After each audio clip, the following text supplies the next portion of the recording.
Funding for Roots Race and Culture is provided in part by the Norman C. and Barbara L. Tanner Charitable Support Trust and by donations to PBS Utah from viewers like you. Thank you.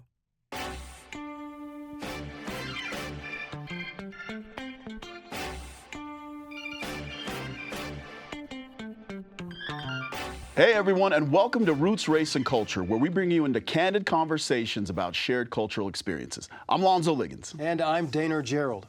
Being LGBTQ+ in Utah can come with its challenges and successes. Being a person of color in Utah can also come with plenty of peaks and valleys. But what are the challenges and successes of being an LGBTQ+ person of color? American writer Audre Lorde, who described herself as a Black lesbian feminist, socialist, mother warrior, and poet, once wrote, "It is not our differences that divide us. It is our inability to recognize, accept, and celebrate those differences." Yes, I love that quote.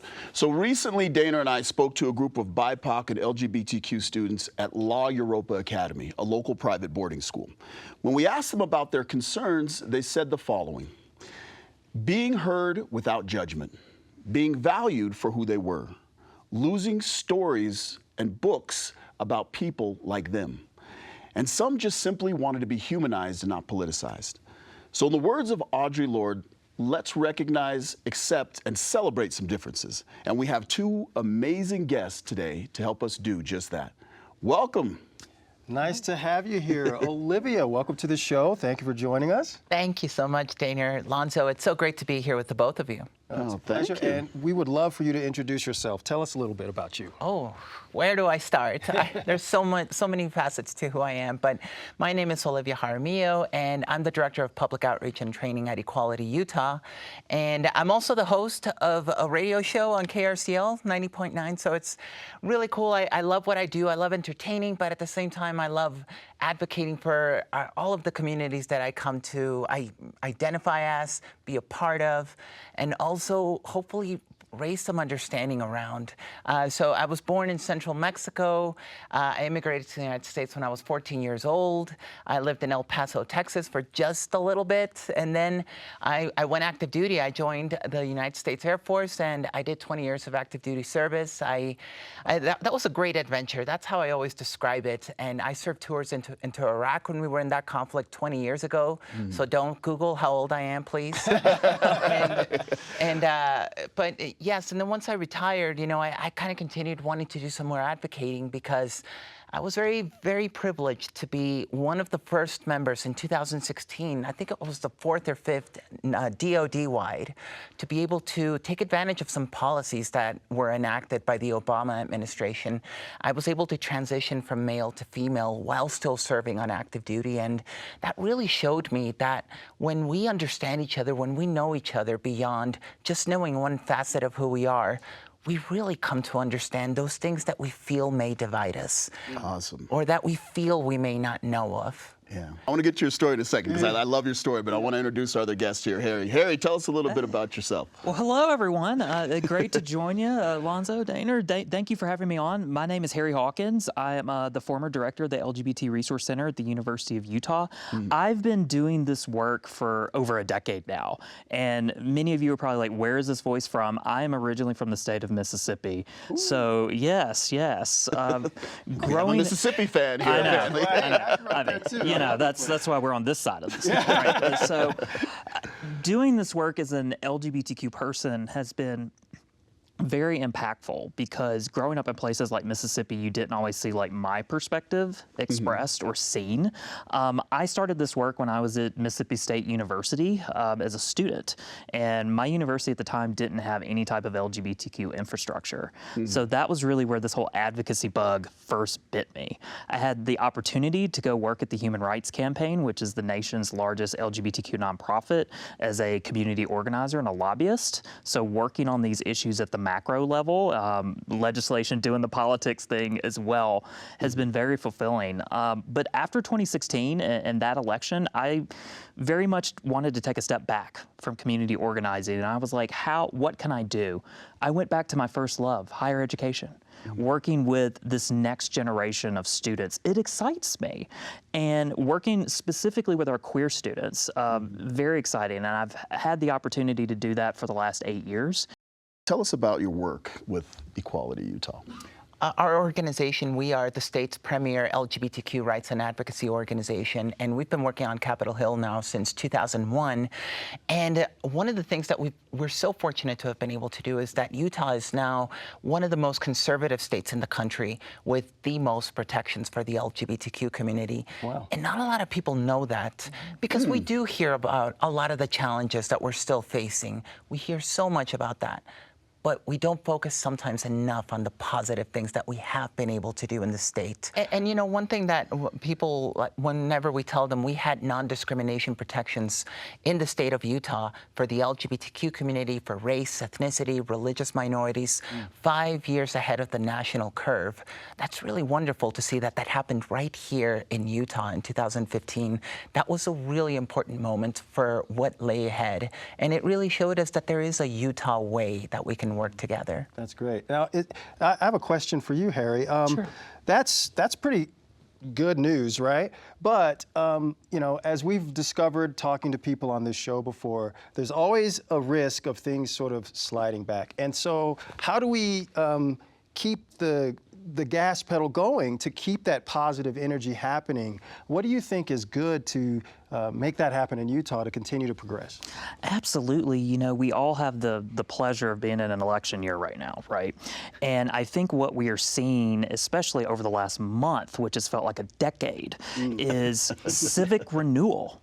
We're seeing people get engaged again. There is excitement. There is this desire to have hope and joy. Yeah. And so I would say, like, what was working in 2015? Clearly, Utah was doing something right in 2015. There has been some backsliding. And so how can the state get back to that energy of saying, how can we look forward to accepting all, working with all, welcoming everyone here? I mean, the state is going to host the Olympics again. Again. Right. And so these are values that are going to have to move back to the forefront again. And so I think right now in Utah and as a country, we're looking around saying, maybe we've taken our foot off the pedal. Maybe we're letting folks represent us who don't have the best interests of everyone at heart. And how can I get re-involved again? That would be my message of just saying, look at your elected officials. Say, are they really speaking for me? Is this the tone that I want? Do I want folks being attacked? Not necessarily. And I think Utahns can agree on that. And that's a national issue. Exactly. I agree with you 100%. So I wanted to talk about specifically being, you know, LGBTQ plus and a person of color, because there's this article from Dr. Amir Ahuja in psychiatry.org. It's called Understanding the Barriers of Coming Out for LGBTQ plus, people of color.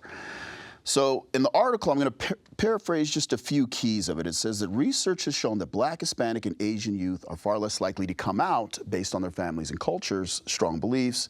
Some of them, it's like really strict religious beliefs, rigid gender roles. And then, of course, you know, we both know from, you know, we all know from being Black and Hispanic, there's, you know, a sense of machismo sometimes in our communities. Do you have any thoughts on that? Do you guys want to speak on that? Do you want to speak on that, Olivia? Well, there definitely is a machismo aspect to these cultures. I remember growing up in Mexico, and just as my life has evolved and the way that where I've ended up being, where I live now, and the time that I transitioned in my life, I was an adult with a career, and I had that opportunity to do so, that I could support myself financially, that I was in a different state, mental health-wise, that I was stronger. I can't even imagine what I would have gone through had I tried to come out, transition when I still lived in Mexico. Mexico is considered one of the most dangerous countries for transgender people when it comes to the homicide rate. It's second only to Brazil. Wow, that's something. What about you, Harry?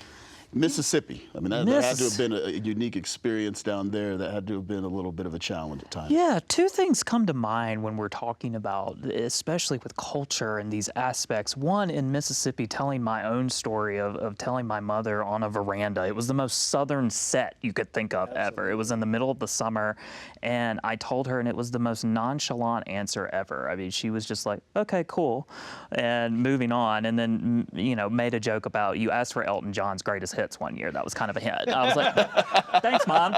Love you, Mom. She was paying attention, and she accepted me, and she talked about being raised Buddhist in Thailand and saying, you know, these are not exactly the values that we place. We just look at people as a whole, and that was important. And so I'm very fortunate because that's not the story always for others. So Olivia, my question for you is, what is the Utah experience like being a trans queer person and living here? When I first came to Utah, what brought me to Utah was the military. When I was active duty, I was stationed up at Hill Air Force Base. That's what brought me to Utah. So I've always, when I started experiencing Utah, even before I transitioned, I always had this shield, this armor per se of being active duty. And we have a pretty high respect. We're a pretty patriotic country. Yeah. So it's very respected to be a member of the military. So I've always had this shield that even as I transitioned and people would see me in public, they would see my uniform. So I always had this shield that would kind of soften the blow, if you want to say, sure. or that it would actually give people a different perspective on what trans people can do, and that we're just human beings that love our country, that can serve in the military.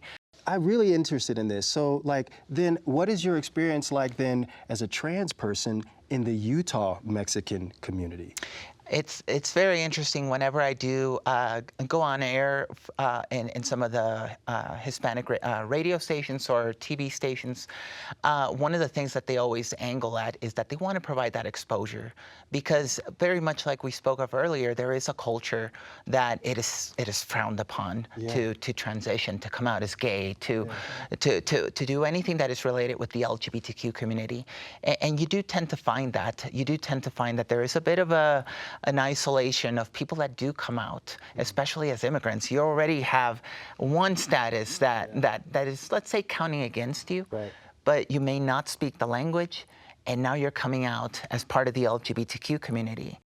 In that article that I was talking about, psychiatry.org, one of the things that they said is LGBTQ plus people of color can take steps to heal the mental stress by finding spaces with people like them in order to feel less alone or isolated. Now, Harry, you could definitely speak about the value of the LGBTQ plus groups, because you have been in that world before. So tell us about the value of that. It's very much valuable, and I was thinking about this. I was talking to some students yesterday, and, you know, I was talking about when I was a college student, when dinosaurs were on the planet, and I was explaining to them of like what it was like to go meet other people like me or meet folks like Olivia. I was like, it used to be you would go to a bar back in the day, and the students had this look on their face like, why would you have to go to a bar? And I said, because there was no smartphones. The internet was still, it was there, but it, you know, you were chat rooms or things like that. So having these spaces has always been that sanctuary for our community. Can I add to that? And I love what you mentioned, because a really good friend of mine who's also a part of our education program at Equality Utah, his name is Stacy Harkey. We went to train in New York City. We went to do some presentations out there. And on one of our days that we didn't have anything to do, we went and walked around the Bronx and Brooklyn. We were just walking around, and we both felt this ease of, why do we feel so comfortable here? Wow. And it wasn't until like we really started noticing, well, we can see ourselves absolutely everywhere. And it wasn't intentional, but you could see Latinos, Latinas, Hispanics, you could see the Black community everywhere. And it was so wonderful to just kind of release that tension. And I'm not saying that it's bad in Utah. There are wonderful people here. There's wonderful allies. But that is that one point that we always try to get others to understand of us.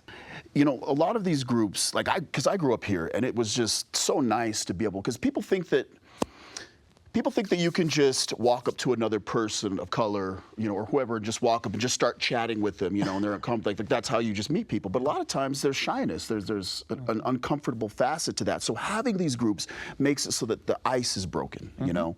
There's just such wonder to having that. And I want to talk about the elephant in the room that's been happening recently, which is HB 261. For those that don't know, HB 261 is basically the bill that is the anti-DEI bill. It bans the words diversity, equity, and inclusion and any diversity groups from Utah public education and government. I would love for you both to speak on that. Do you want to start with that? The first thing, it's the law now. Okay. As of July, it is the law here in the state of Utah. And the thing that I'm very concerned about, and we were talking about the spaces and the weight being taken off of us, the other thing these spaces do, not just that social and belonging, resources as well. Like if you ever need anything as an LGBTQ person, maybe you're having issues at home, maybe if you're a trans person transitioning, connecting folks to those resources was one of the important things that these spaces did. And so as we've seen, the climate on campus over the past year has been rough. And these are things that the public can go look at online. The first line of, I guess you could say, defense or really support for those students when we would have incidents like the F word being written in a residence hall, or a gentleman driving through campus yelling at Muslim students while having a swastika on his truck. I mean, these are things that happened this past school year. Our centers would step in and support those students in any way. And sometimes students would say, I'm okay, I'm all right. But sometimes students would say, hey, I just need to be amongst my folks right now to process what just happened to me. Where are those spaces? They're gone. I'm scared. I'm very scared for those students. And not just University of Utah, any university in the state as well. Absolutely. Right? And this is statewide banning. The other thing to clarify, and I've seen some discussion of this online, our favorite place, right? Is there's a misunderstanding going on where folks are saying, well, the legislature said they had to do this. No. The legislature didn't say that the University of Utah had to close these centers. The University of Utah went a further step in doing that. I think there's probably, another side to the story. I think a lot of people, at least this is me playing devil's advocate, are saying that they feel that white students were being left out of these groups and that white students weren't allowed. Which I don't think is the case. No. And whenever you're in any space where there's either LGBTQ people or people of color, have you ever been in a situation where people were told that whites weren't allowed in that situation, Olivia? I have not personally been involved in any situations or instances where we've excluded anybody. I feel like one of the biggest things for me is that the LGBTQ is a community of love and acceptance, and we accept everybody. And even furthermore, as in the work that I do, and I think that we both do, is we don't look to exclude anybody. For us, creating belonging includes everybody. And that is really how it should be. I think a lot of these setbacks that we're going through in the state of Utah are due to fear, a fear that life as we know it per se is going to go away. Whatever our culture that we thought was here will be surpassed or replaced with DEI or anything that it brings with it. And that is absolutely not it. One of the biggest things for me is that we start with the work of how do we understand minority communities? How do we understand those struggles? And that doesn't mean that we're not going to talk about other issues. It simply means we're focusing on what is important for some communities that have historically gone through some issues. So, Harry, what are your thoughts on what we can do to remedy, obviously, other than change the laws, what we can do to remedy the treatment for young LGBTQ students who are, let's say, coming to Utah and they're for the first time and they want to feel comfortable here? What could the state do to change that? I think the first thing I think about, business owners, the business community, your places and your spaces, making sure that they're welcoming for folks, knowing that these types of centers are gone from the university campuses. But however, you know, the Utah Pride Center is very much still here in the state of Utah, just downtown in a new location. They are still there to provide amazing resources. Olivia's group, Equality Utah, are out here as well doing this fantastic work. And so there are still resources there. You mentioned community, and that's really exciting. And after, we have a clip. A community event is happening, and we have a clip from Russell Roots, who works with Utah Film Center for a film festival that's coming up very soon. So let's take a look at that clip, and then I want to ask you guys, we have Black Joy. I want to hear about Queer Joy and what it's like to get together for things like this. So check this out. I am Russell Roots, the Director of Film Exhibition with the Utah Film Center, the Black, Bold, and Brilliant Program Manager, and the Festival Director for the Utah Queer Film Festival. The Utah Queer Film Festival is a film festival celebrating queer stories from around the world, and this year really focusing on local filmmakers as well.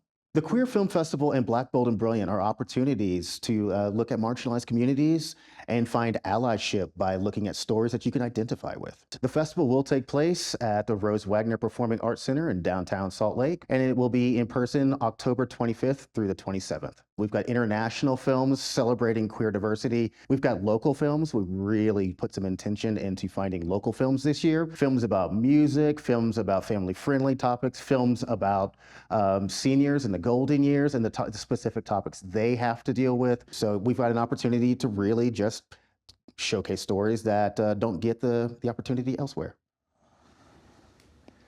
Right here in Utah. Right here in Utah.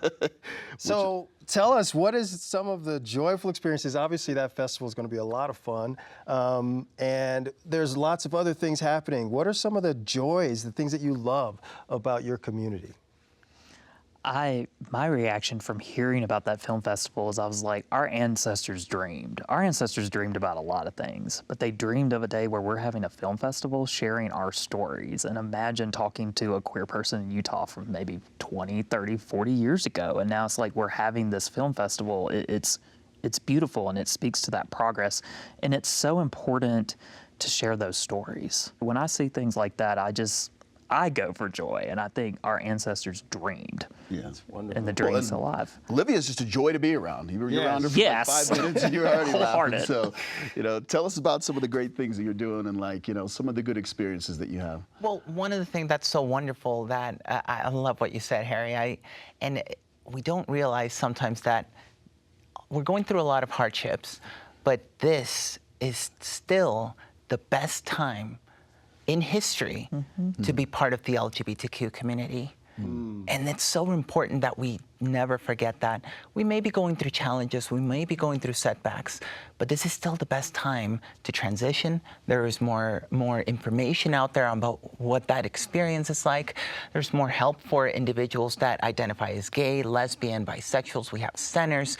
We have so many things that bring us joy. I hope it stays that way too. I think that, when we were talking to some of the students at La Europa, they really were centered around gender. That's like a big deal among young people today, is this idea of gender. Is there any way you guys could speak on that and just tell us what your thoughts are with that? Like, what would you say to a young person who was, having issues with that in their school? Start with you, Olivia. Well, I think very much it goes with what I just spoke about, that now is the best time because there is so much information, so many resources out there. If there is somebody out there that is looking, for example, at this episode, I hope that they're able to see that there is a road ahead, that we do suffer great numbers in terms of, or higher rates when it comes to mental health issues, when it comes to depression within the LGBTQ community, specifically the trans youth community. It goes through a lot of mental health issues and even suicide rates. You do see that those suicide rates tend to be higher within LGBTQ youth, specifically transgender youth. So whenever they see somebody that is a little bit further down the road, hopefully that gives them a path forward. I can have a career. I can do things with my life.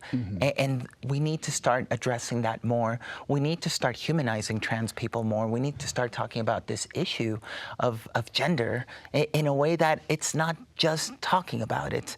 I always talk about we need to speak to trans people more about other issues than just transgender issues. We need to simply normalize a conversation with a trans person about anything.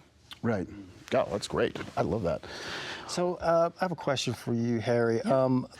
What are some ways in which people can be better allies, more supportive to the LGBTQ plus community? And can you give us maybe some resources for people who may have lost a little something? See humanity first. We're all human beings.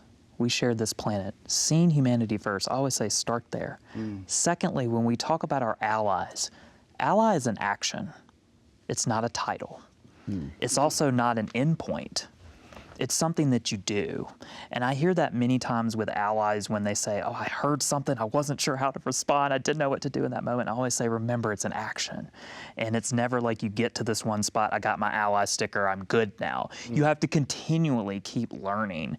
There are many, many resources out there for folks who want to know more. I say with parents, always looking at PFLAG or GLSEN, GLSEN as we call it. GLAD is another one that looks at media representation. Anything that Equality Utah is putting out is going to be exceptional, along with the Human Rights Campaign. There's many, many resources out there that folks can access if they want more information. I know the internet can be a little interesting at times, but there are things out there for allies. And just going back to how I started, remember, it's an action. Yeah. Do you mind if I add something to that? Yeah, please do. One thing that I love about allyship, and it very much goes with what you said, I feel like we're just going off of each other today, which is great. But when being an ally doesn't mean that you need a rainbow T-shirt or you need a pride flag, and that's what makes you an ally. Very much what you said, an ally requires action. And that doesn't mean going to a protest or rally. Sometimes something as simple as listening to somebody, listening to understand them, and being that person that is there for them. That is the biggest thing that an ally can be. Anybody watching this show can literally become an ally in an instant by simply listening to understand to somebody that they may feel they don't understand very well. I love that. I love that. Listening for understanding. I mean, that pretty much is what our show is all about, honestly. And I absolutely love the fact that you guys have been able to give us and people who are here in our audience in the state of Utah and beyond, this shows in other cities as well, a chance to listen and understand. So, you know, from all of us here at PBS Utah, thank you for joining the conversation, for listening to understand. As always, other episodes and extended conversations can be found on our website, pbsutah.org/roots, or on the PBS Utah YouTube channel. And if you have any feedback or ideas for other episodes, be sure to give us a shout out on social media. Until next time, for Roots, Race, and Culture, y'all, we are out. Funding for Roots, Race, and Culture is provided in part by the Norman C. and Barbara L. Tanner Charitable Support Trust and by donations to PBS Utah from viewers like you. Thank you.